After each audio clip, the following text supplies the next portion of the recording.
દોહો ખૂબ સમજવા જેવો છે, કેમ કે કવિએ એક મધમાખીનું રૂપક આપી અને માનવ જીવન વિશે એક વાત અદ્ભુત કરી છે. ખરી તે બહુ સમજવા જેવી વાત છે.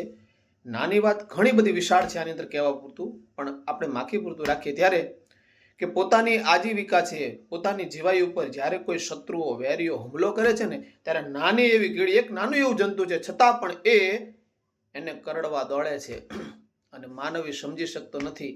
એટલા માટે તેને કવિ આ દોહાની અંદર કહે છે, પણ જીવાય જોટા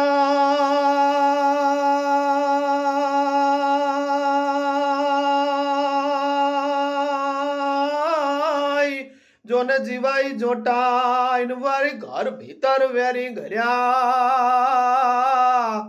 પણ માખી હો તો માખી મધ તણી